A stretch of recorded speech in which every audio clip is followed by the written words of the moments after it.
Hello students, very good morning all of you, and today's class is class revision class of English second यानी English language or English grammar, what can you say, your choice. And today's class is only for class 6 and class 6 की मैंने पहले भी class ली थी Saturday को, last Saturday को class ली थी I think, और उसमें भी मैंने ग्रामर की प्रैक्टिस कराई थी। और आज फिर से मैंने क्लास ग्रामर की ले ली फिर से, क्योंकि कुछ बच्चों ने अटेंड नहीं की थी, तो मैंने सोचा कि फिर स्टार्टिंग से ले लेता हूँ, सबके लिए बेनिफिट होगा।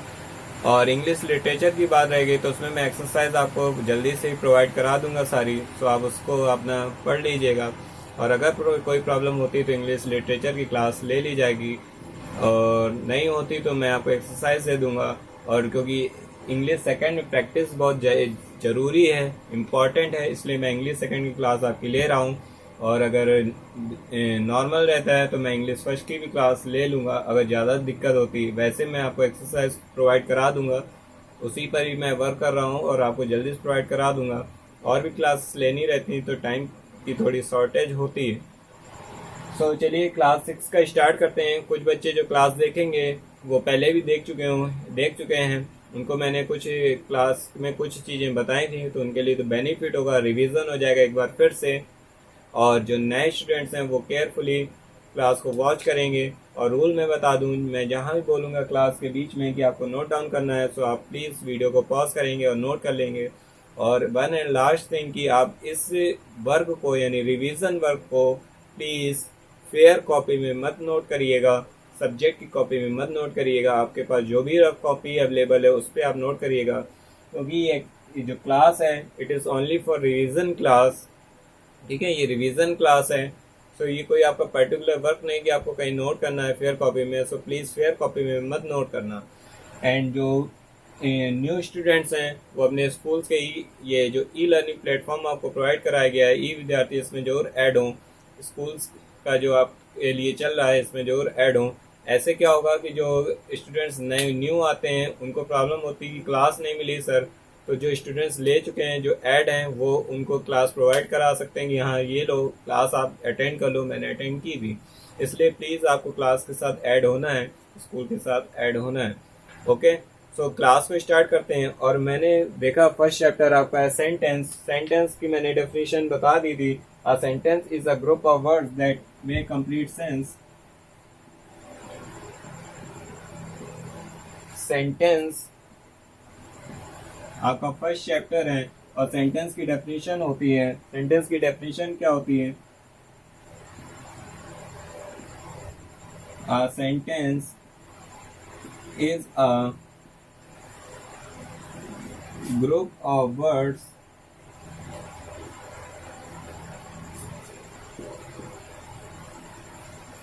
that make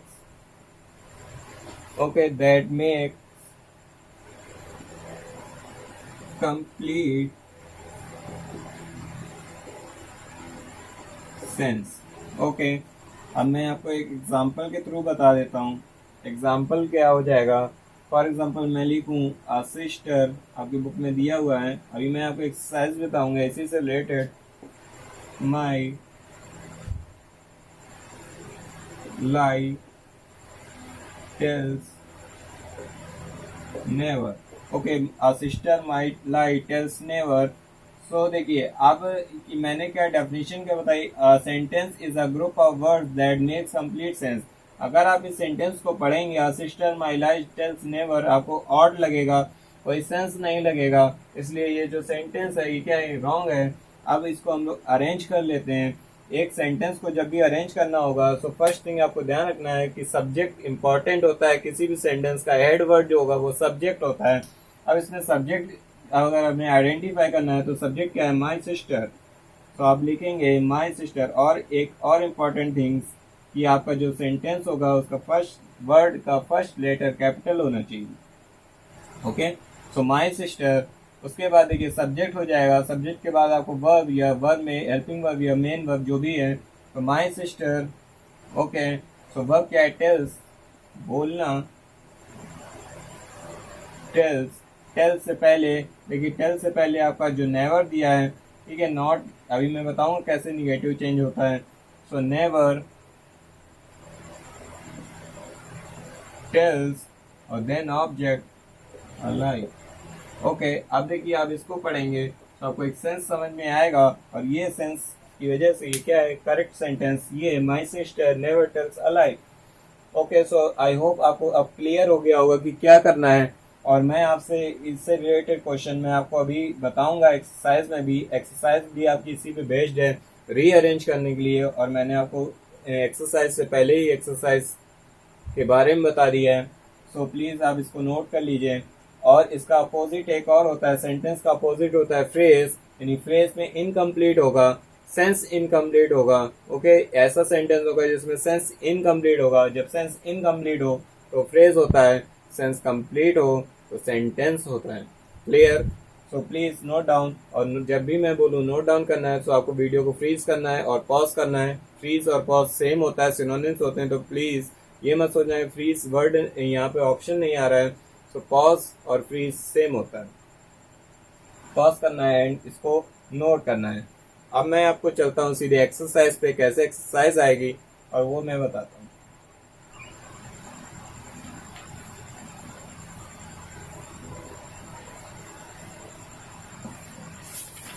एक्सरसाइज में आपको रीअरेंज करने के लिए आएगा, और मैं रीअरेंज एक सेंटेंस करके बता देता हूँ, और इसकी एक्सरसाइज मैं आपको ग्रुप में सेंड कर चुका हूँ, तो आप आई होप आपने फिल कर ली होगी। और जैसे मैं इसमें सेंटेंस एक लेता हूँ एग्जाम्पल के लिए, market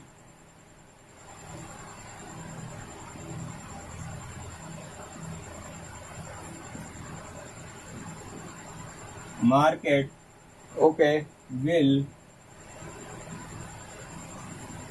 go my mother. Okay, अब देखिए मैंने क्या बताया कि आपको सेंटेंस रीअरेंज करना हो, रीअरेंज जब करना हो तो आपको फर्स्ट सब्जेक्ट आइडेंटिफाई करना है। सब्जेक्ट क्या है? My mother. सो आप सब्जेक्ट लिखेंगे माई मदर। अब मैंने आपको बताया कि हेल्पिंग वर्ब या मेन वर्ब, तो हेल्पिंग वर्ब क्या है? विल। मेन वर्ब क्या है? Go and then market.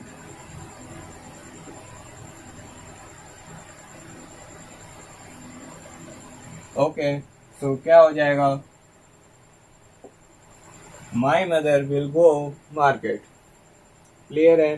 तो यहाँ 2 मिस हो गया था, तो आप 2 लिख लेंगे और यहाँ भी 2 कर देंगे। ओके, सो क्या होगा? My mother will go to market. So clear हो गया होगा। मैं एक सेंटेंस और कर देता हूँ। ऐसे ही आपके एक्सरसाइज में क्वेश्चन आएंगे।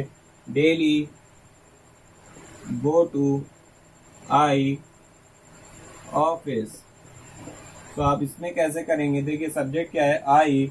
सो आई, देन हेल्पिंग वर्ब या मेन वर्ब गो। जब हेल्पिंग वर्ब नहीं होगी तो मेन वर्ब ले लेंगे, या हेल्पिंग वर्ब मेन वर्ब दोनों होगी तो हेल्पिंग वर्ब पहले लेंगे। सो आई गो टू क्या हो जाएगा? Office.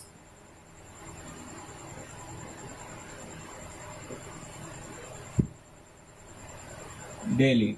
I go to office daily.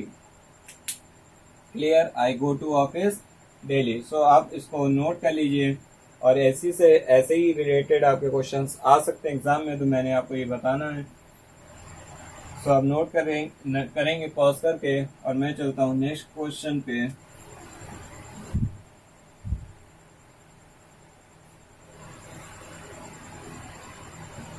Next जो क्वेश्चन है उसमें आपको सेंटेंस और फ्रेज बताना है, सेंटेंस एंड फ्रेज बताना है। तो मैं 2 क्वेश्चन लेता हूँ। एक एग्जांपल है, I have no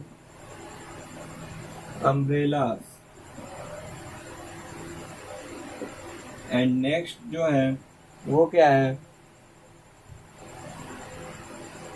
a good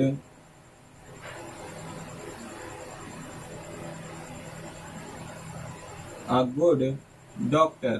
ठीक है, अब मैंने 2 सेंटेंस आपके सामने लिखे हैं, और आपको इसमें बताना है सेंटेंस है कि फ्रेज है। सेंटेंस और फ्रेज, सेंटेंस के लिए एस लिखना है, फ्रेज के लिए पी लिखना है, ठीक है। I have umbrellas. अब देखिए सेंटेंस में ऑलवेज सब्जेक्ट गिवन होगा, हेल्पिंग वर्ब और main verb and then object भी होगा। ध्यान रखिए, सब्जेक्ट, हेल्पिंग वर्ब और मेन वर्ब एंड ऑब्जेक्ट, ये तीनों चीजें अगर प्रेजेंट हैं तो वो सेंटेंस होता है। दैट्स व्हाई इसमें क्या लिखेंगे हम लोग, एस। अब इस सेंटेंस में देखिए सब्जेक्ट जो है अ गुड डॉक्टर, बट ना ही हेल्पिंग वर्ब है और ना ही ऑब्जेक्ट है, तो that's why it is phrase. बस आपको ये दो रूल समझने हैं कि अगर ओनली सब्जेक्ट है, हेल्पिंग वर्ब और ऑब्जेक्ट मिसिंग है तो फ्रेज, और अगर प्रेजेंट है तो सेंटेंस। अगर जब आप इसको नोट करने के बाद भी आपको समझ नहीं आएगा तो आप रिवाइंड कर लीजिएगा, पीछे बैक कर लीजिएगा, फिर से मेरे वर्ड्स को ध्यान से सुनिएगा। ओके, तो अब मैं चलता हूँ नेक्स्ट पे। नेक्स्ट एक्सरसाइज कैसे आपके आ सकती है,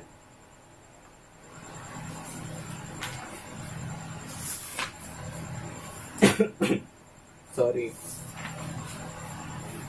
नेक्स्ट देखिए, अब मैं आपको बताता हूँ कैसे एक सेंटेंस को दूसरे सेंटेंस में चेंज करें, यानी one sentence change into another sentence, how it is possible. So I am telling to you rule. तो first is affirmative to negative. Affirmative से निगेटिव कैसे चेंज करें, okay. Affirmative to negative, affirmative to negative कैसे change करना है, अब मैं आपको बताता हूँ। एग्जाम्पल एक मैंने ले लिया है, एवरीबडी लाइक्स हॉलीडे। हाँ, एक्सरसाइज मैं आपको सेंड कर चुका हूँ, तो बस मैं आपको समझा रहा हूँ। एक्सरसाइज आपके पास होगी, everybody like holiday. So everybody, देखिए आप निगेटिव कैसे होगा, फर्स्ट निगेटिव तो चेंज ऐसे होता है कि हेल्पिंग वर्ब अगर गिवन हो तो उसके बाद नॉट प्लेस कर दें और हो जाए। अब यहाँ देखिए एवरीबडी लाइक्स हॉलीडे, यानी हर कोई हॉलीडे पसंद कर रहा है। तो अगर मैं आपसे बोलूँ इसका अपोजिट बताइए, तो आप कहेंगे सर कोई भी हॉलीडे पसंद नहीं करता। अगर सब कोई हॉलीडे पसंद कर रहा है, हिंदी में समझ लीजिए, अगर सब कोई हॉलीडे पसंद कर रहा है तो मैं आपसे पूछूं कि डियर स्टूडेंट बताइए इसका अपोजिट क्या होगा, तो आप कहेंगे सर कोई भी हॉलीडे पसंद नहीं करेगा, इसका अपोजिट यही होगा। सो दैट्स व्हाई इंग्लिश में भी ऐसे ही बोल देंगे कि नोबडी। ओके, एवरीबडी है तो क्या हो जाएगा, अपोजिट क्या होगा, नोबडी। यानी जो आपने हिंदी में कहा वो इंग्लिश में लिख देंगे, नोबडी लाइक्स हॉलीडे। क्लियर है। एक एग्जांपल मैं और ले रहा हूँ, he will take you to Rampur. He will take you to Rampur. So अब देखिए ये सेंटेंस में आपको हेल्पिंग वर्ब गिवन है, will, is, am, are, has, have, had, do, does and will, shall. It is called helping verb. Helping verb given होगी तो उसके बाद आपको नॉट प्लेस करना है और बाकी सेंटेंस को at as it note down कर देना है। So he will not take your, sorry, you, he will not take you to Rampur. ठीक है, मैं रिपीट कर दे रहा हूँ अगर नहीं दिख रहा होगा। तो मेरा सेंटेंस था he will take you to Rampur. तो नेगेटिव में विल के बाद नॉट प्लेस करना है, he will not take you to Rampur. I hope आपको क्लियर हुआ होगा अफर्मेटिव से निगेटिव कैसे चेंज करना है। सो जल्दी से आप इसको नोट करिए, और नोट करने का वही रूल है, पॉज करिए और नोट करिए। मैं नेक्स्ट चलता हूँ आगे।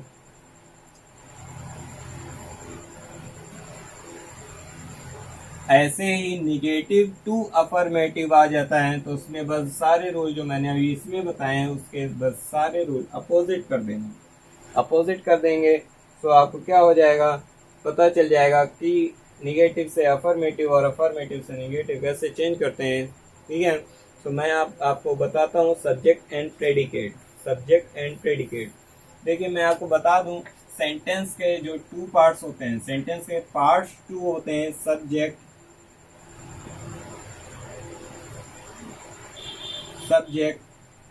And predicate. कंफ्यूज मत होना, सेंटेंस के टू पार्ट्स होते हैं, subject and predicate, and kinds जो होते हैं, काइंड्स वो होते हैं 5, काइंड्स 5 होते हैं और पार्ट्स 2 होते हैं। ठीक है, sentence has 2 parts, subject and predicate, and has 5 kinds. Okay, 5 kinds, assertive, interrogative, exclamative, optative, imperative and so on. ठीक है, 5 होते हैं, तो आप प्लीज कंफ्यूज मत होना, ये मत कहना पार्ट्स 5 होते हैं और काइंड्स 2 होते हैं, इसमें कंफ्यूज मत होना, ये काइंड्स हैं और ये पार्ट्स हैं। ठीक है, वो काइंड्स क्या होते हैं जब मैं आपको डिटेल से बताऊंगा तो मैं आपको बता दूंगा, और अभी लेकिन हम लोग इसी पे कंसंट्रेट करते हैं। सब्जेक्ट एंड प्रेडिकेट क्या है, जो मैंने 2 पार्ट बताए हैं, तो ये क्या है। अब देखिए, मैं एक सेंटेंस एग्जांपल फिर से ले रहा हूं आपकी एक्सरसाइज से। क्या है, आई वॉज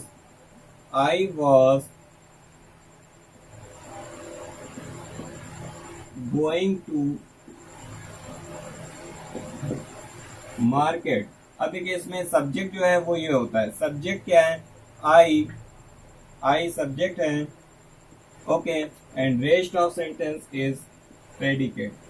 और अब देखिए आप आइडेंटिफाई कैसे करेंगे, प्रेडिकेट जो ऑलवेज स्टार्ट होगा वो कहाँ से स्टार्ट होगा, हेल्पिंग वर्ब और मेन वर्ब से, और हेल्पिंग वर्ब और मेन वर्ब से पहले ही सब्जेक्ट गिवन होता है। तो आप दोनों में से किसी एक को ध्यान रखिए कि हेल्पिंग वर्ब और मेन वर्ब से मेरा सेंटेंस अगर रेस्ट ऑफ सेंटेंस होगा वो प्रेडिकेट होगा, then rest of sentence is means क्या होगा, जो से यहाँ गिवन होगा वर्ड वो क्या होगा, सब्जेक्ट होगा। ओके, तो एग्जाम में आपको ऐसे ही आएगा, तो आप उसको सिंपल वे में कर सकते हैं। आई होप आपको समझ में आ गया होगा सब्जेक्ट और प्रेडिकेट कैसे फाइंड करना है, तो मैंने आपको बता दिया है। एक एग्जांपल या मैं और ले रहा हूँ, horses run fast, horses run fast. Next example जो मैंने लिया है, हॉर्सेस रन फास्ट, देखिए ये मेन वर्ब है, ये मेन वर्ब है, रन माने दौड़ना, ये मेन वर्ब है। मेन वर्ब और हेल्पिंग वर्ब से जो रेस्ट ऑफ सेंटेंस होता है वो प्रेडिकेट होता है, मैंने आपको बताया। आप सिंपल सा तुरंत फाइंड कर लेंगे कि हाँ सर ये प्रेडिकेट है, एंड ये रिमेनिंग सेंटेंस जो होगा, जो वर्ड होगा, हेड वर्ड होगा, वो क्या होगा, सब्जेक्ट। ये क्या होगा, सब्जेक्ट। ओके, ये क्या हो जाएगा, subject, this is subject and this is predicate. So I hope आपको ये क्लियर हो गया होगा।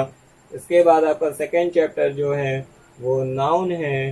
नाउन से आपको ज़्यादा कुछ नहीं आना है, क्योंकि मुझे पता चला है कि नाउन अभी आपका हुआ नहीं है। सो डोंट वरी, जो आना है वो मैं आपको ओवरव्यू दे देता हूँ।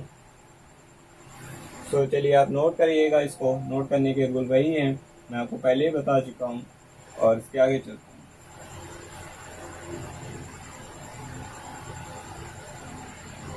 अब देखिए नाउन क्या होता है, नाउन सेंटेंस टॉपिक खत्म हो गया है। नाउन की डेफिनेशन, नाउन का मैं थोड़ा सा ओवरव्यू आपको दे देता हूँ। नेमिंग वर्ड्स, अगर डेफिनेशन आ गई, naming words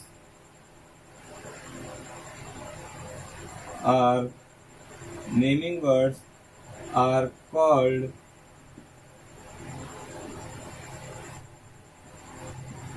noun. For example,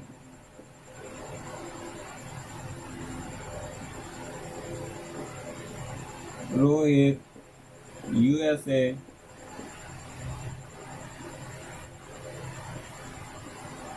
bucket, etc.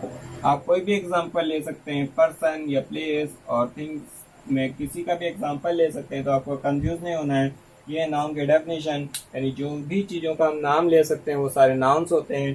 ठीक है, वो पर्टिकुलर नेम हो या कॉमन नेम हो या मटेरियल नेम हो और कलेक्टिव नेम हो, ये उस चीज़ पर डिपेंड करेगा। ठीक है, तो naming words are called noun, Rohit, USA and bucket etcetera. तो ये आपकी हो गई डेफिनेशन। और डेफिनेशन के बाद अगर मैं यही आपको सारी डेफिनेशन बताता चला हूँ, अगर आपसे पूछ लिया जाए प्रॉपर नाउन, तो आपको प्रॉपर नाउन की कोई अलग से डेफिनेशन नहीं पढ़नी है, बस यही हो जाएगा, particular naming words are called proper noun. बस पर्टिकुलर ऐड करोगे, प्रॉपर नाउन की डेफिनेशन बन जाएगी, particular naming words are called proper noun. आप कॉपी में नोट कर लीजिएगा अलग से, रफ कॉपी पे कि मैंने जो बता रहा हूँ कि particular naming words are called proper noun, common naming words are called common noun, and material naming words are called material noun, and groups naming words are called collective noun, and express or feelings naming words are called abstract noun. So आप ऐसे बस इसी में ही add करके आप सारी definition को बना सकते हैं, ठीक है। तो बस एक ही डेफिनेशन सारी डेफिनेशन बन जाएंगी, आपको याद करने की रटने की जरूरत नहीं है, ठीक है। तो इतनी सिंपल सी डेफिनेशन आई होप आप सबको याद हो जाएगी, तो कोई परेशानी नहीं होनी चाहिए। इसके 5 पार्ट्स होते हैं, प्रॉपर काइंड्स होते हैं, proper noun, common noun, material noun, collective noun and abstract noun. Okay, तो आपको ये काइंड्स और इस पर फोकस जरूर करना है जो मैंने आपको बताया है। अब मैं आपकी एक्सरसाइज की ओर तरफ चलता हूँ। एक्सरसाइज से रिलेटेड मैंने जो आपको इम्पोर्टेंस होगा वो मैं आपको ग्रुप में सेंड जरूर कर दूंगा एक्सरसाइजेस, तो आप फिल कर लेना। एंड उसके बाद मैं आपको कुछ चीज़ें बता देता हूँ कैसे आएगा। Eraser is made of, fill in the blanks होगा, आपको ऑप्शन गिवन होंगे रबर और गम।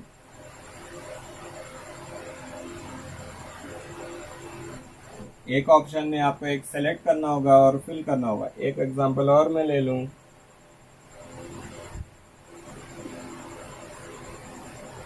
socks are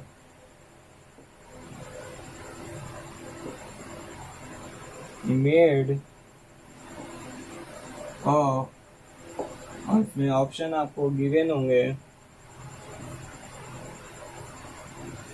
पेपर, नाइलॉन, ठीक है। अब आप करेंगे कैसे ये देखिए, क्वेश्चन है eraser is made of, eraser किसकी बनती है, रबर से कि गम से, ठीक है। रबर से गम से, गम आपके पास होगा, अब गम से इरेजर बनते देखा है क्या, रबर से। Okay, socks are made of, socks किससे बनेंगे, पेपर के कभी सॉक्स देखे हैं आपने, नहीं ना, तो नायलॉन, ठीक है। तो यहाँ क्या फिल करेंगे, रबर, ठीक है। ये रबर जो पेड़ों से मिलती है, ट्रीज से जो मिलती है रबर वो, ठीक है, नायलॉन। ओके, सो ऐसे आपके क्वेश्चन आएंगे और आपको सेलेक्ट करना होगा एंड फिल करना होगा, और इससे ज़्यादा कुछ नहीं आ सकता है। मैं जितना हो सकता है मैंने आपको करा दिया है, ठीक है। और मैं आपको सारी एक्सरसाइज फिल करके भी दे दूंगा, तो आपको परेशान नहीं होना है, लेकिन बस आपको फोकस करना है। जितना मैंने रिवीजन कराया उस पर आपको ज़्यादा फोकस करना है, ठीक है। और इससे आपके टेस्ट में बहुत सारी हेल्प होगी। जिसने बिल्कुल भी अटेंड नहीं किया था उसके लिए तो भी हेल्प बेनिफिशियल है, जिसने क्लासेस ली हैं पहले उसके लिए बेनिफिशियल है, जिसका कोर्स इनकम्प्लीट है उसके लिए भी बेनिफिशियल है, जिसका कोर्स कंप्लीट है उसके लिए भी बेनिफिशियल है, ठीक है। इसीलिए मैंने रिवीजन क्लास पहले लिए हैं ताकि सबके लिए बेनिफिट हो जाए, जो स्टूडेंट्स इनकम्प्लीट हैं और कंप्लीट दोनों के लिए, ठीक है। तो आपको ये नोट करना है। और जो भी क्लासेस हैं आपकी, अब आपकी लिटरेचर क्लास बची हुई है, तो लिटरेचर की मैं एक्सरसाइज आपको सेंड कर दूंगा। उसमें कुछ क्लास मुझे नहीं लगता लेने लायक है, एक्सरसाइज आप फिल कर लीजिए, और अगर कोई दिक्कत होती तो मैं उसकी क्लास भी ले लूँगा, ठीक है। सो आपको बस पढ़ते रहना है, अपनी स्टडी पे फोकस करना है और अच्छे मार्क्स गेन करने हैं, और मिलते हैं अपनी नेक्स्ट क्लास में। Thank you class, keep study, keep safe, meet you soon.